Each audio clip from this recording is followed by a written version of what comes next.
Welcome back to Studio Chatter. It seems like we can't go a day without someone complaining about the new roundabouts on social media. Well, let's get a little education. Let's welcome Dillon Muirbrook, a city traffic engineer, to the table. Well, thank you for coming, Dillon.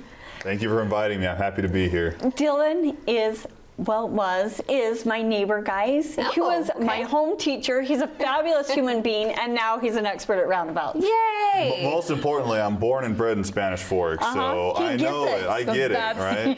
He understands. This is a panic for us all right now. We're all panicking. I get it. Yes. Well, we've definitely had this conversation in our home as well. And it's like the ins and outs. How do we go in and out? Do we blink? Do we use our blinker? Do we not? Do we just keep circling? Do we stop? So thank you for being here. Thank you for educating us. And first things first, let's just start a little basic.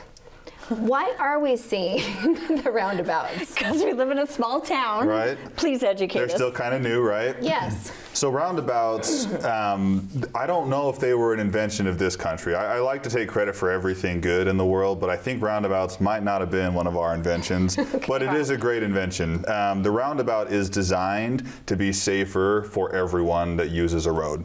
That includes the vehicles, so people driving their cars, bicycles, and pedestrians. It's safer and better for everyone. They're more efficient, and they're a lot more attractive. They make our city look more beautiful instead of less beautiful. So there's a lot of advantages to them. And they're simple, right? You only go one direction. No, it's simple. That's where you lost it. The citizens are like, no, we're going to keep going. It'll be simple. It'll be simple. You only go one direction in the roundabout, right? And that's counterclockwise. So in a roundabout, you only go in the one direction always. Could you get out a car? Yep, we're going to start pulling these out. Yep. Pick a car, Dillon. This is the best training that I've ever done on a roundabout. We all get two. I got to pick mine wants purple. first. She likes purple. Everybody gets to pick don't two. Take purple. Two. Okay. All right. I'll pick that one. Well, we're picking cars. Okay, so we're talking about direction. All right. Okay, direction, counterclockwise for sure. The beauty of them. And then what about, are they actually more cost effective? Yes, when you look at the big picture, the initial construction cost is not cheaper, right? They're more expensive to construct. Okay. But over the life cycle of a roundabout, we do see a lot of cost savings, and we'll talk about why that is in a minute. But here's what I was explaining about one direction, right? So as you enter the roundabout, you only ever go counterclockwise, right? You never go against the grain of a roundabout. So if I'm coming this way, I'm not supposed to go that way. Nope. And in fact, that's why these are so beautiful. We designed these. You see these islands here in the middle of the roundabout on the roadway?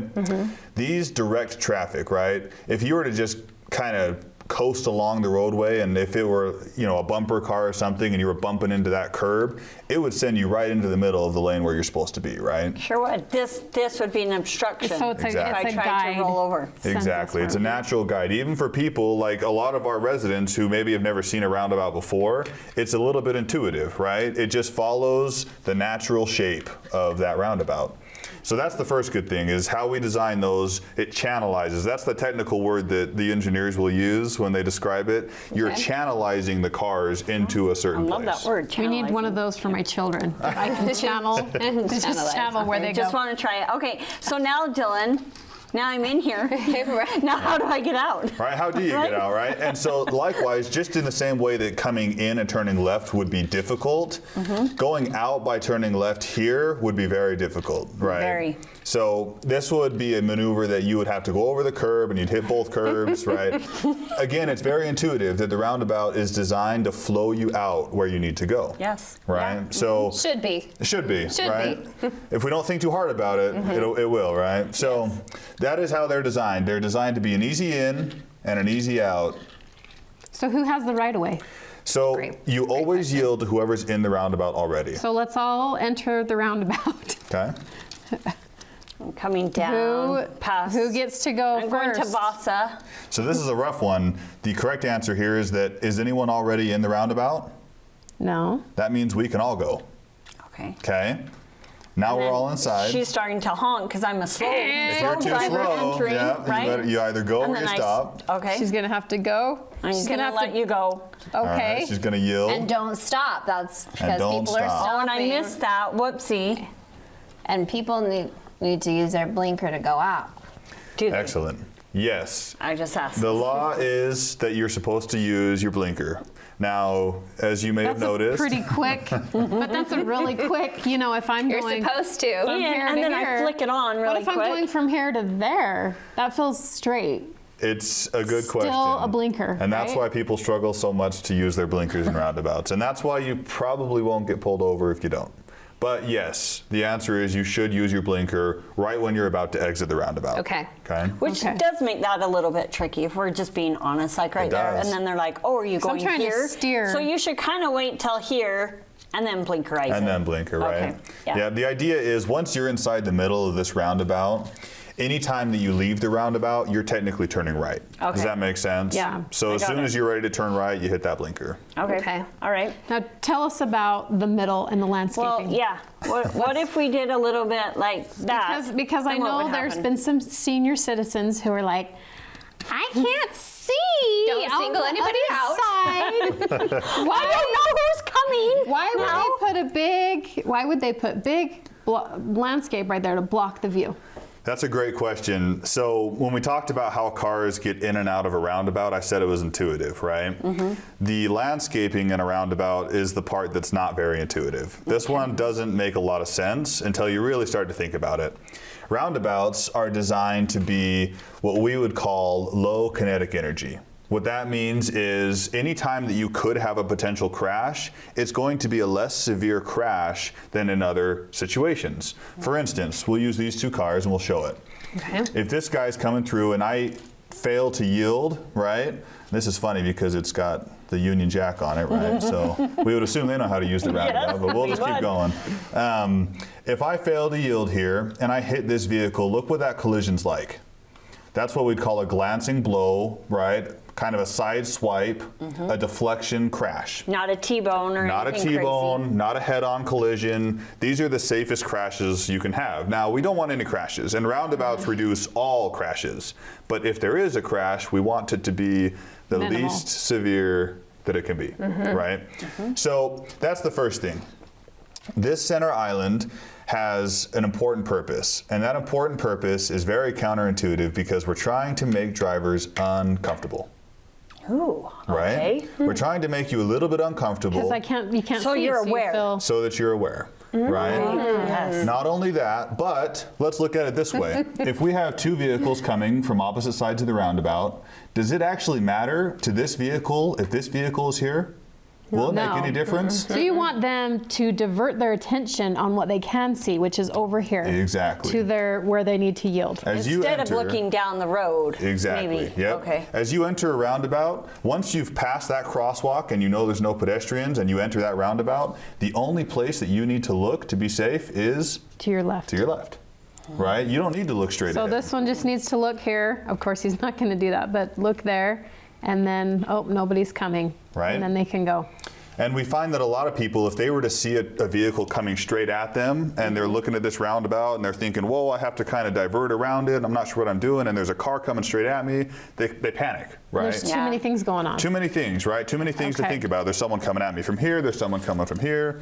So the center island has an important function. It focuses the driver's attention on what's important and can also make them a little bit uncomfortable, right? They'll pay a bit more attention if they're not sure what they're looking at. Instead of like sitting at a stop sign, like texting and then going forward because they Exactly. see someone else move. Exactly, Yeah, yep. I like it. Okay, so now we're going to advance. Oh, boy. We're going to Yes. level up. Now we've learned So our that- basics. So that was 4th North. Now let's talk the Let's other. talk about 2-lane roundabouts. Okay, let's put this back in here because it's still going to exist.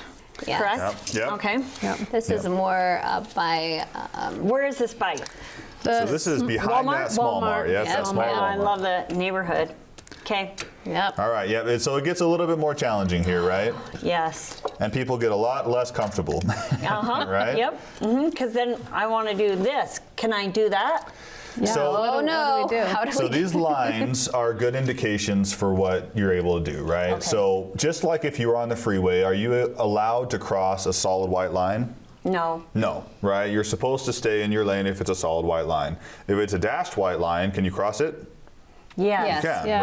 right? So similar here, as long as you don't have a solid white line, you're allowed to cross it. Now, for these vehicles moving south in this case, Get it out. Get it out of here, right? Okay, so here they come. If they're coming this way, we hope that the purple car, if they intended to turn left, we hope that they already knew that back here. And I did it. We always hope. 100% I did it. So now I'm going to have to head off. So they could both go here, or this car can turn and Yep. this one can go straight. Exactly, yep. So technically, once this vehicle gets to this point, it can no longer go left at this intersection. Crap, this is where I'd get a ticket. Then I'd be like, hey, I got to go to Walmart. Yep. Nope, bad. So then they should have deal. switched lanes Beforehand. beforehand if they were going to exit over here or come back. Yep, and the pavement markings are helpful for this. So you see these two pavement markings here. Those will exist also before they enter the roundabout, good. and they help people understand what this lane can do, right? It's the same as a regular intersection. Yeah. If the lane has a right turn arrow in it, you know you can turn right. Right? Yes. Same principle. Okay, good. I'm glad that we have pre-warnings back there. That'll be helpful. Okay, then we get around to the side area. This where one, the this is dotted the lines. one where I always hope. I'm like, oh, should I go there or there? Yeah, good question, huh? Yeah. So you would think here, because it's a dashed white line, that you can cross it, right? And honestly, if there's no one there, you could and nothing would happen, right? Okay. This is only a dashed white line because of this vehicle coming into the roundabout. Oh, Does that got you. make sense? So that they can come into the roundabout. Okay. Okay, so it's mainly for an entrance. Right. Not Yep. really for an exit. Exactly. And that's why it's still following that same arc of that circle, is to indicate you're supposed to be moving with that. You guys are same trying to make it as simple as possible for us. You know, and that's the thing, is I think if a lot of drivers just turned off the panic a little bit and let the roundabout guide them, they might be better off, right? Yeah, I don't totally. advocate for not paying attention on the roadway, but I think that a lot of people could benefit from calming down a little bit at the roundabouts, because they're designed to be very simple and intuitive. As you approach the roundabout, you look to the left. If there's nobody there, continue through the roundabout, right? With these two-lane roundabouts, a little bit more complex, but pay attention to the signs and those pavement markings, and they'll tell you where you can go depending on what lane you're in. So overall safety. Safety, yep. So like we talked about, safety is predominantly because we have these collisions that are less severe, right? Now, a lot of people ask me about pedestrians at roundabouts, right? And people think, well, okay, you've convinced me that the vehicles are safer, but are pedestrians really safer? And the answer is yes, pedestrians are way, way, way safer at roundabouts. And that's for a couple of and reasons. I would think no, because constant movement. Constant movement, right? Right. So here's how this works. The first thing we need to consider is at a traditional intersection. Now, I know people, if you're not an engineer and you don't look at roads all day, you don't know how wide a road is, right? But a road like Main Street is 80 feet wide. 80 feet is a lot of feet when you're walking, right? So to cross Main Street, you have to cross 80 feet at the same time. And you got to go fast. Roundabouts are great because you split that into two, and you also cut out a big chunk in the middle. So if this were 80 feet before, you now have crossings that are maybe 25, 30 feet tops. Do they narrow a little bit as you enter to have people slow down? I know in some roadways they narrow them, even in Yeah, neighborhoods. by Larson, we've narrowed Even that in a little bit. neighborhoods, because it slows people down, some people get mad about it, but it's for safety. If it's more narrow, then you're like, oh, I got to slow down to make sure I'm. Exactly, yes. Yep. Again, it makes people uncomfortable, right? And that's the counterintuitive part of what I do for work, is frequently the more uncomfortable people feel, the safer they act, right? And so I don't design roads to be unsafe, but I sometimes design them to feel uncomfortable, because when people are uncomfortable, they pay more attention and they're more careful, right? So The unknown. The Yeah, unknown, makes you right? kind of be Yeah, more it makes cautious. you slow down. So we do narrow those roadways down. So you're right. If the roadway were wider before, it's already automatically slimmer than it would have been. Plus, we're splitting it into two separate crossings. And what this does in the middle here, between these two concrete sections, this is what we would call a pedestrian refuge island. Okay? three fun words, That right? is exciting. But the key word is refuge, right? Yes. So you sit in that Place middle until you're safe to go. Okay. And the reason for that is, and this is again why roundabouts are so great. Let me create a situation for you, okay? Let's imagine we're at a signalized intersection, okay? There's a traffic light, okay? It's a red light. So someone's crossing the road legally because there's a red light. What's going to happen if a driver is looking at their phone as they approach that intersection and They they don't shouldn't be realize? looking at their phone. They shouldn't be, but what if they are? Yeah. What's going to happen to that pedestrian? They're going to get hit. They're going to get fast. hit going Yeah. fast, right? Roundabouts are great for a number of reasons. One, there's a whole lot of visual cues and roadway improvements to make people pay attention. But if they don't, roundabouts are great because one, these crossings are way shorter. So people can get out of the way if they really need to. More importantly, if they notice a driver is not paying attention to the road or to them, they can wait in this center refuge island until the driver passes and until the next one sees them and yields, and then they can proceed. Assuming So you somebody have doesn't to yield to these intersections, always correct? yield, With the yep. pedestrian. Yeah, Always that's- yield. Okay. Wow.